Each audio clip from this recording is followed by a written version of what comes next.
Ouais, donc on va descendre, tu vas couper les stips pour pouvoir les étudier après. Ok. Ensuite, 10 stips par niveau. Ouais. Niveau 1 avec les laminaires denses, plus de 10 par mètre carré. Niveau 2, laminaires clairsemés, moins de 10 par mètre carré.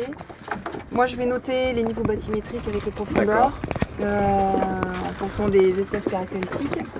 Ensuite, je ferai les 10 cadras avec les déterminations d'algues par cadra pour 10 par niveau. Ouais. Et pendant ce temps, toi, tu fais la génétique.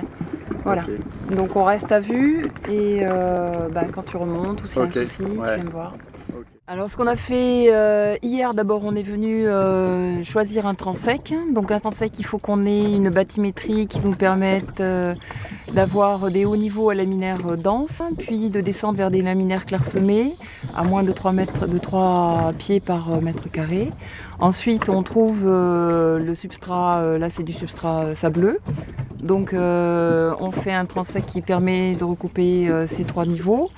Et sur chacun de ces niveaux, on fait 10 cadras sur lesquels on va faire des comptages de laminaires, mais également aussi des algues rouges qui vont soit en épiphyte sur les stips de laminaires, soit coloniser la place que pourraient occuper les laminaires. Et le cortège spécifique sont caractéristiques d'un état de santé. On peut avoir des espèces opportunistes qui vont venir si le milieu est relativement dégradé, ou des espèces qui sont habituelles avec les laminaires.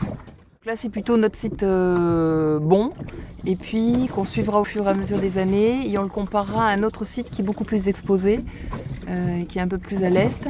Comme tous les suivis, comme tous les inventaires, parce qu'on a des variabilités interannuelles qui sont assez importantes, qui vont être liées à si on a des périodes de tempête, on va avoir de l'arrachage. On va avoir des périodes plus ou moins froides aussi qui vont gêner la croissance ou le recrutement des juvéniles. Donc tous ces paramètres-là, il faut arriver à les gommer avec une grande tendance sur plusieurs années. C'est pour ça qu'il faut des suivis sur de long terme de manière à pas une année sur deux en tirer des conclusions trop hâtives.